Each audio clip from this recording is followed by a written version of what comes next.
오늘 우리가 나눌 하나님의 말씀은 시편 91편 3절부터 11절입니다. 구약성경 시편 3절부터 11절인데 오늘 길다 보니까 우리는 함께 대독할 것은 10절과 11절만 대독하도록 합니다.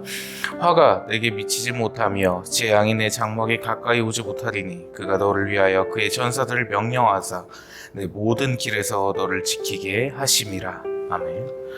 오늘 시편 말씀은 본문 말씀을 보시면 하나님께서 모든 피난처시고 모든 요새시며 의뢰하는 하나님이시니 그 하나님께서 새가 올무에서 구해진 같이 우리가 또 전염병에서 구해지며 모든 악한 재앙들로부터 구해진다는 말씀을 하고 있습니다. 먼저 이 시편 91편은 어떤 고통 속에서 환난 속에서 구하시는 하나님을 주제로 삼고 있고 작자는 미상이기는 합니다. 여러 구전상에서는 모세가 저자라는 표현도 있고 여러 가지 이제 의견이 분분하기는 한데 이게 구전이다 보니까 그리 정확하지는 않습니다. 그래서 본인 생각으로는 제 생각으로는 여러 가지 이제 연구 결과에서는 다윗 왕이 과연 저자지 않았을까 좀 이런 생각을 해봤습니다. 그 이유가 뭐였냐면 다윗 왕의 시는 주로 그 13년의 도피 생활 중에 이루어졌습니다. 13년의 도피 생활이라고 하면 이 팔레스타인의 골리앗을 다윗 왕이 쳐 죽이고 승리를 했고 그 뒤로 승승장구해야 되는 게 어떤 사람의 생각이고 당연한 이치일 것인데 그게 아니었습니다. 그래서 사울 왕이 오히려 적대적 감정을 가지고 저 다윗이 내 왕위를 찬탈할 것이다. 이러한 말도 안 되는 생각을 가져서 이 다윗을 죽이고자 쫓았죠. 다윗이 17살, 16살 정도에 골리앗을 물리친 걸로 이 성경 말씀에 나와 있는 것으로 보아 그가 유다 지파의 먼저 왕이 됐고 통합 이스라엘의 왕이 될 때가 바로 30살이었습니다. 자, 그러면 계산적으로 보면 약 13년간 도피를 하지 않았냐 의견도 있고 10년 정도일 거다라는 의견도 있고 5년 정도랄 그런 의견도 있고 분분은 합니다. 그런데 제 생각에는 분명히 주관적인 제 견해입니다. 어떤 객관적인 부분은 아닙니다. 제 생각에는 나단 선지자의 비유 이후에 이 시가 쓰여지지 않았을까라는 생각을 조심스럽게 해봤습니다. 그 이유가 뭐였냐면 특이하게 전염병이 들어가 있습니다. 그리고 여러 재앙들이 들어가 있고 보시다시피 11절 말씀에 그의 천사들을 명령하서라는 구절이 나와 있는 것으로 보아 그 나단 선지자에게 이제 하나님의 경고를 듣고서 쓴 시가 아닐까 싶습니다. 나단 선지자의 그 경고는 뭐였냐? 지난 설교에서도 한번 말씀을 드렸던 적이 있는데 요압 장군이 이 이스라엘의 총사령관이었습니다. 그래서 전쟁을 하고 있는 와중이었는데 이 다윗 왕이 낮잠을 자게 돼요. 그가 낮잠을 자고 있었더라 이렇게 이제 말씀이 나오는데 낮잠을 잤다는 것은 상당히 연약해졌고 믿음이 없었다는 뜻이고 하나님께 신실하지 못했다는 표현이 될 수 있습니다. 병사들이 죽어가고 있고 정말 큰 싸움에서 생사를 구분하기가 힘들 정도의 매우 힘든 싸움이었는데 원래 다윗 왕 같으면 그 전투에 참가를 했다든지 기대를 하며 그리고 하나님께 기도를 하고 간구를 하고 있어야 될 시간이었는데 그게 아니었다는 거예요. 낮잠을 자고 있었다. 낮잠에서 깬 후에 한 여인이 이제 마음에 들어왔습니다. 그러다 보니까 그 여인을 마음에 품었고 그 여인과 불륜을 저지릅니다. 그리고 그 여인은 우리아 장수의 아내였죠. 여기서 끝나지 않았고 우리아 장수를 전쟁터에서 억울하게 그리고 매우 당황스럽게 죽이기까지 했습니다. 그렇게 해서 우리아의 아내 이 밧세바를 후궁으로 취한 후에 나단 선지자가 찾아옵니다. 경고를 하러 찾아오죠. 그 경고가 무엇이었습니까? 한 부자와 가난한 이가 있었습니다. 한 부자는 수백 마리에 수천 마리의 양을 가지고 있었고, 한 가난한 사람은 한 마리의 양을 가지고 있었는데, 그 양이 너무 소중해서 자식처럼 품에 안고 자기도 하고, 한 밥상에서 밥을 먹기도 하며, 그 양을 애지중지 소중히 다루고 있었습니다. 그런데 부자에게 손님이 올 날짜가 되니 그 가난한 사람에게서 그 양을 빼앗았습니다. 그 양을 빼앗아서 요리를 만들고 그것을 손님에게 대접을 했죠. 가난한 사람은 그 양을 생각하고 그리워하며 통곡하고 애통하며 슬픔 가운데 있었다는 이야기를 다윗 왕에게 들려줍니다. 그 비유는 바로 밧세바를 비유한 것이었습니다. 이미 다윗 왕은 수많은 후궁들이 있었고 기름진 것으로 배부르고 있었습니다. 그런데 한 장수의 아내, 하나밖에 없는 아내를 후궁으로 취하기 위해서 우리아를 죽여버린, 씻을 수 없는 죄를 지었다는 것을 묘사한 것이죠. 그로 인해서 하나님께서 나단 선지자를 통해 말씀하십니다. 내가 세 가지 재앙 중에 택하라. 물론 이 재앙의 이유는 한 가지 이유가 더 있었습니다. 이스라엘 백성들이 하나님께 순종하지 아니하고 하나님께서 기름 부으셨고 세우신 왕을 무시했고 따르지 않아서 압살롬이 반역을 일으켰을 때도 그 압살롬을 따르는 세력들이 있었고, 이스라엘 자체가 통합적으로 하나님을 섬기는, 하나님을 지존자로 인정하는 그러한 분위기가 아니었기 때문도 있었습니다. 다윗 왕에게 하나님께서 말씀을 하십니다. 나단 선지자를 통해서 내가 세 가지 재앙 중에 택하여 하라. 첫 번째는 무엇입니까? 3년 동안의 기근이었습니다. 즉 3년 동안 흉년이 들어서 비가 오지 않고 메마른 척박한 땅이 되는 재앙이었습니다. 두 번째는 3개월간의 도피 과정이었습니다. 반란이 일어나서 3개월 동안 네가 도피해야 될 것이니라. 그리고 세 번째는 바로 3일 동안의 전염병이었습니다. 자, 다윗 왕 입장에서는요, 첫 번째 재앙, 물론 다 싫지만 우선순위를 매기자면 3년 동안 흉년이 들어서 기근이 생긴다면요, 수많은 백성들이 아사를 할 것이고 이 풍족한 이스라엘이 매우 척박해질 것입니다. 그럼 어떻게 되겠습니까? 주변국들의 침입도 잦아질 수밖에 없겠죠. 그것을 생각해서 첫 번째는 일단 패스를 했어요. 두 번째는 3개월 동안의 도피입니다. 사울 왕 때문에 적게는 5년, 13년까지 도피를 했던 다윗이었습니다. 아들 압살롬이 반란을 일으켰을 때도 도피 생활을 했었고요. 시므이라는 사람한테 온갖 저주를 듣기도 했었죠. 자, 이런 면을 봤을 때 도피는 마음에 좀 끌렸을까요? 아니요, 이것도 사람이 할 짓은 못했을 겁니다. 이게 고기도 먹어본 놈이 먹는다고요. 이 맛을 알아야 되잖아요. 그래야 그것을 좀 더 진하게 느낄 수가 있는 건데, 내가 도피를 해봤기 때문에 이 도피 생활이 얼마나 처절하고 얼마나 가슴 아프고 조마조마하고 이거를 알았으니까 선택을 할 수가 없었습니다. 제일 짧은 게 뭐였습니까? 3일간의 전염병이었습니다.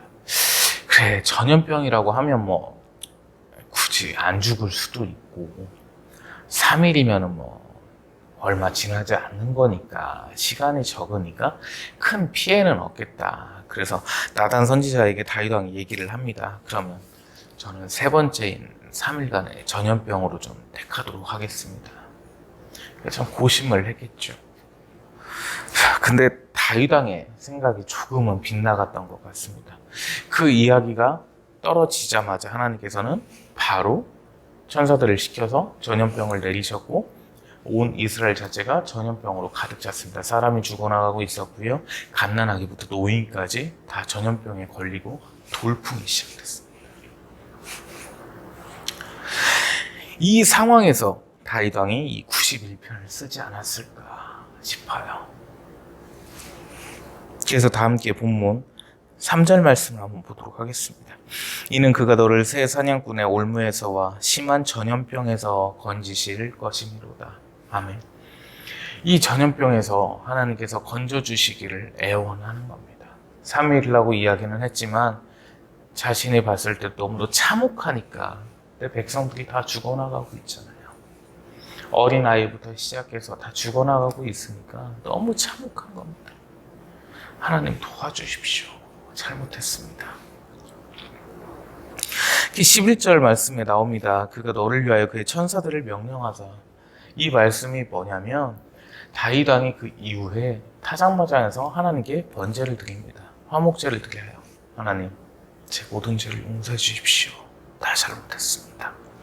그러자 하나님께서 본문 말씀 뭐라고 나오냐면 이 사무엘 상하를 읽어보셨다면 그 말씀을 아실 겁니다.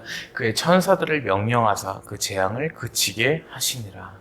즉 하나님의 명령을 받은 천사들이 이 전염병을 다 일으키고 있다가 하나님의 말씀을 듣고서 다 멈춰버려요. 즉 하나님께서는 가장 지존하시며 모든 선과 악의 주제가 되시며 모든 환난과 은혜와 강복의 주제가 되심을 인정하는 것이 바로 오늘 91편 본문입니다. 이 우한폐렴, 이렇게 얘기하면 정치적 목적이 있다고 해서 여러 가지 질타를 받을 수도 있는데 최초의 발생지는 맞으니까요. 그 코로나19로 인해서 상당히 심각한 시대가 됐습니다.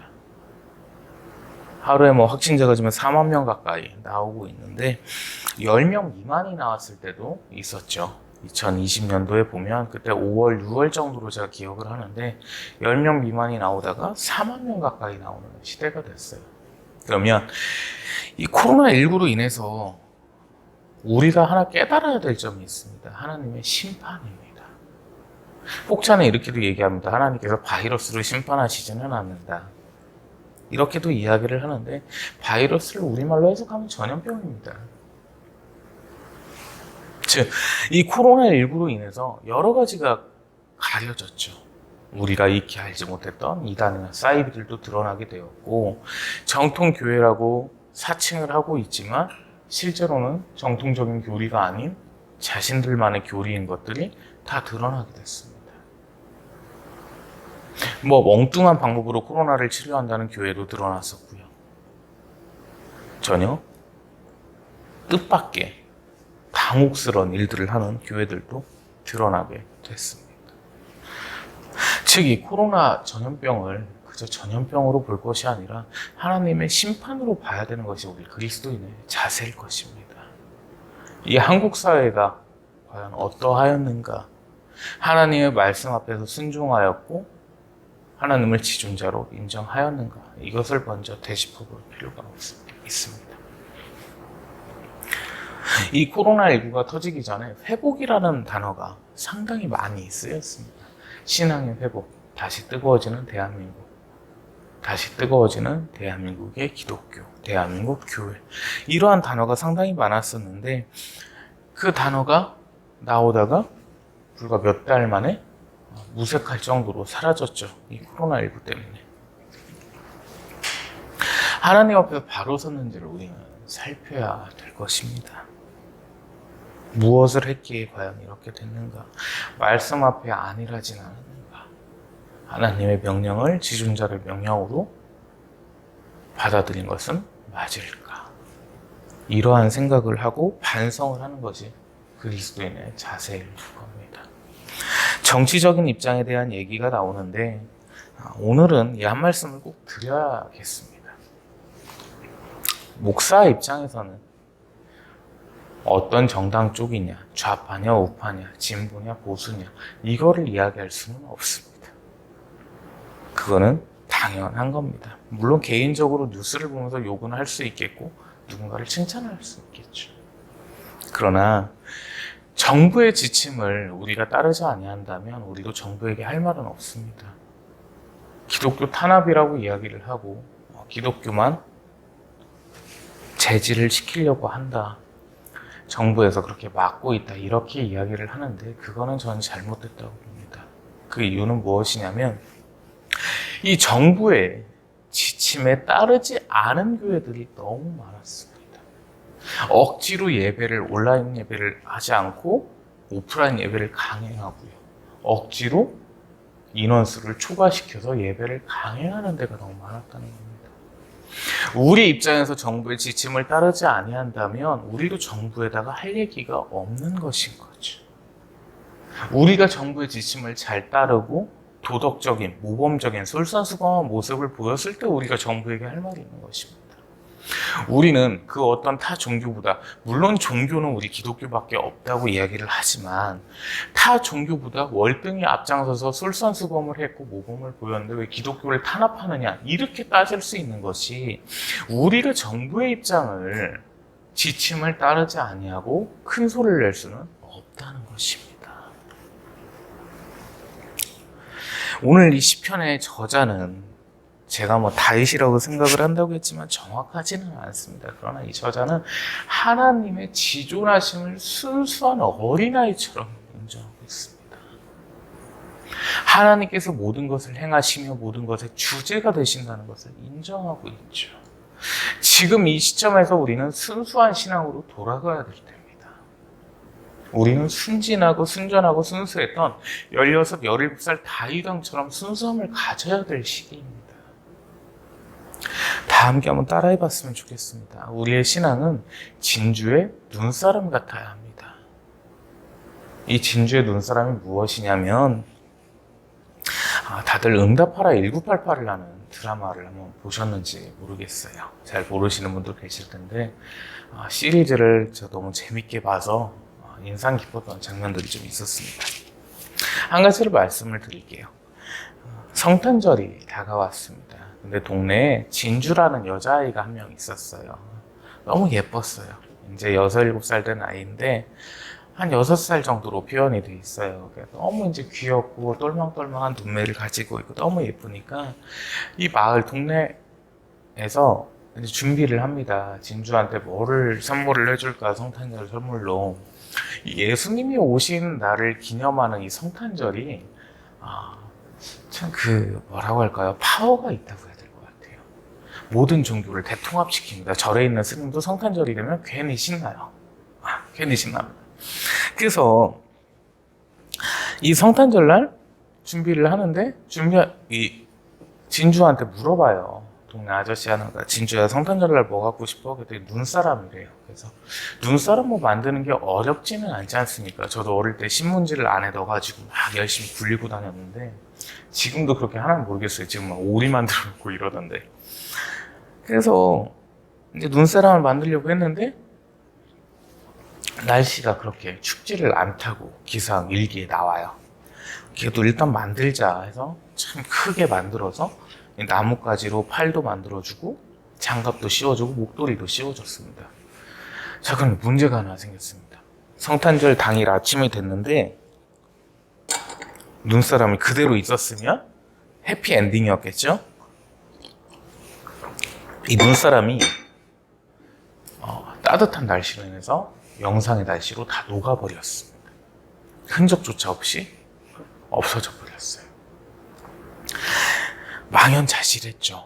사실 이 눈사람을 어떻게 만들었냐면 눈이 안 내려서 얼음집 하는 분한테 부탁을 해서 얼음으로 만들었던 거거든요. 참 많은 고심에 빠지고 통탄할 일이 생겼습니다. 그래서 다 망연자실해 있는데 진주가 아침에 나왔어요. 근데 눈사람이 없으니까 막 웁니다. 애기가 눈사람 산타 할아버지가 갖다 주실 줄 알았는데 그 이제 울다 보니까 참 어떡합니까? 미안하잖아요, 괜시리 애기한테. 근데 이제 그 진주의 오빠가 그 얘기를 하는 거예요. 눈사람이 없어져 큰일 났다는 얘기를 듣고 분리슈퍼에 눈사람을 판대요. 그래서 사올까요? 이러는 거예요. 그래서 요새는 좋아져서 슈퍼에서 눈사람을 파나 보다 이렇게 생각을 했는데 우리가 어릴 때 먹던 그 아이스크림 있지 않습니까? 상표를 얘기해도 되는지 모르겠는데 비앙코라고 하나요? 더블 비앙코. 그거를 진주가 눈사람이라고 표현을 했던 거예요. 눈사람 비슷하게 생겼잖아요. 하얀해가지고. 그래서 이제 분리슈퍼에서 그 눈사람을 아이스크림을 사다 주니까 진주가 되게 맛있게 먹는 겁니다. 추측으로는 진주의 할머니나 엄마가 그걸 눈사람이라고 표현을 했던 것 같아요. 이 아이는 순전히 그거를 그냥 믿고 그거를 눈사람이라고 표현까지 했던 겁니다. 신앙은 계산적이지 않아야 되고 말랑까지지 않아야 됩니다. 신앙은 가장 순수해야 되고 순전해야 되고 순진해야 됩니다. 다윗 왕을 먼저 예를 한번 들어드리려 합니다. 16살, 17살, 뭐 당시로는 어떤 청년의 나이였을 수도 있지만 그래도 어린 나이였습니다. 세상에 태어나지 10몇 년밖에 안 된 아이였어요. 근데 그 팔레스타인의 골리앗이 하나님을 저주하는 것을 보고 이것은 율법에 어긋난 행위라는 것을 인지를 해서 그저 순진하게 골리앗에게 나가게 됐습니다. 이 다윗 왕이 계산적이었다면 그렇게 쉽사리 나가지 못했을 거예요. 당시의 배경이 어땠냐면 골리앗이 하루에 두세 번씩 나와서 하나님을 욕하고 있을 때요. 골리앗이 누군가를 죽였더라 이런 성경 구절 말씀이 없어요. 전혀. 참 어떻게 보면 골리앗은 사람 없면 못 죽여보고 자기가 죽은 거예요. 어린애한테. 이 상황이 골리앗이 그렇게 막 하나님을 비방하고 있을 때요. 이 이스라엘의 군사들이 도망을 쳤습니다. 한두 명씩 무서워서. 2m 80의 거구가 떠들고 있으니 얼마나 무섭겠습니까? 질에 겁을 먹고 도망쳤고 사울조차도 왕인데 나설 수가 없었고 총사령관이나 여러 군대 수장들, 백부장, 십부장들도 나서지를 않았던 겁니다. 계산적이었기 때문이죠. 계산적으로 내가 쟤랑 붙으면 이길 수 있을까? 이 생각을 먼저 해보니까 도저히 안 될 것 같거든요. 근데 이 계산적이라는 게 사람에게만 해당되지는 않습니다. 강아지를 키우고 있는데요. 이 강아지도 압니다. 저 사람이 힘이 센 사람인지 안 센 사람인지를 알아요. 누군가 한 대를 툭 때렸을 때 힘이 없어 보이면 대들고요. 힘이 있어 보이면 가만히 있습니다. 즉, 동물까지도 이렇게 계산적일 텐데 인간의 본성이고 인간의 가진 당연적 자유의지라고 자유력이라고 볼 수가 있을 텐데요. 이 신앙에서만큼 이것은 없어야 된다는 것입니다. 그 이유가 뭐냐면 우리의 삶의 정답은 바로 하나님이시거든요. 제가 전도사고시를 볼 때 참 놀랬던 사실이 하나 있습니다. 문제가 80문제였는데요. 80문제의 답의 90%가 예수님이었어요.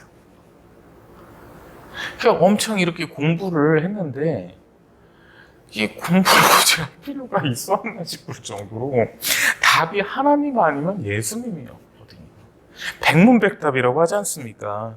우리의 구원은 누구십니까? 예수님. 우리를 죄에서 살리신 분은 누구십니까? 예수님. 십자가에서 돌아가신 분은 누구십니까? 예수님. 성육신을 입고 이 땅에 오신 분은 누구십니까? 예수님. 교회의 머리 되신 건 누구십니까? 예수님. 어차피 답은 다 예수님이거든요. 그 백문백답을 그 전도사고시를 우리 삶의 지표라고 생각을 한다면 좀 간단해지지 않겠습니까? 우리 삶의 모든 문제가 예수님이고 하나님을 인정한다면 우리의 큰 고민이 있을 이유는 없다는 사실입니다. 가장 순전하고 순수하게 우리 인생의 주님이 우리 인생의 통치자가 주님이라는 것만 인정을 한다면 다 끝나는 문제예요. 굳이 갈등이 있을 필요도, 굳이 걱정할 이유도, 굳이 염려할 필요가 없다는 것입니다. 그 안에서 내가 지혜롭게 내 자유력을 행사는 해야겠지만 분명 그 모든 것의 주체가 하나님이심을 고백하면 그 순수한 신앙을 가지면 모든 것은 해결이 된다는 것입니다. 이 진주의 눈사람처럼, 이 진주의 더블비앙코처럼 그저 순수함으로 하나님 앞에서 신앙생활을 한다면 우리에게 더 이상의 문제와 시련은 없을 줄 압니다. 새해가 밝은 지가 벌써 한 달이 넘었습니다. 이제 2월 중순을 향해 가고 있죠. 이 한 해 동안 이 순전함으로 하나님 앞에 나아가기를 바랍니다. 설교도 마찬가지인 것 같습니다. 이 설교를 하는 것이 하나님의 뜻을 받들어서 성령님의 인도하심을 안다면 이것이 그리 어렵게 느껴지지는 않더라고요. 그렇다고 해서 준비를 안 한다는 말씀은 아닙니다. 한 500페이지를 읽으면 30분의 설교가 나와요. 뭐 여러 가지 주석이나 연구 자료들을 한 500페이지 정도를 읽으면 주일날 한 30분의 설교가 나오게 됩니다. 그러나 그것을 인도하시는 분이 하나님이시라고 했을 때 가장 편하고 즐겁게 준비를 할 수가 있었습니다. 그래서 많은 분들이 좀 궁금해 하시는 것 같아요. 이 앞에가 안 보이니까 이 논문을 어떻게 원고를 보고서 좀 하는지 궁금해 하시는 것 같은데, 습관적으로 제가 그냥 성경 말씀을 보는 거지 원고를 보는 것은 아닙니다. 보시면 아무것도 없어요. 저는 하루에 해야 될 설교를 꼭 외워서 해야지 제 마음이 편하고 그게 맞다고 좀 생각이 들어서 저는 원고가 없습니다. 이게 원고를 써놓으면 책을 읽는 것밖에 안 되더라고요. 예전에 그런 목사님도 봤어요. 이렇게 원고를 써놓으시고서 A4 용지 한 10장을 깔아놓습니다. 여기에 쭉 깔아놓고 그걸 그대로 읽으시는 분이 있어요. 무식한 짓이에요, 그거. 설교 그렇게 하는 거 아닙니다. 내가 하나님의 감동을 받아서 말씀을 정해서 그 말씀을 온갖 주석으로 연구를 하고, 그리고 평신도 분들께 하나님의 은혜를 설명할, 하나님의 말씀을 설명할 충분한 여력이 됐을 때 하는 것이 설교입니다. 그럴 것 같으면 설교집 읽고 말죠. 왜 A4 용지까지 힘들게 옮기겠습니까?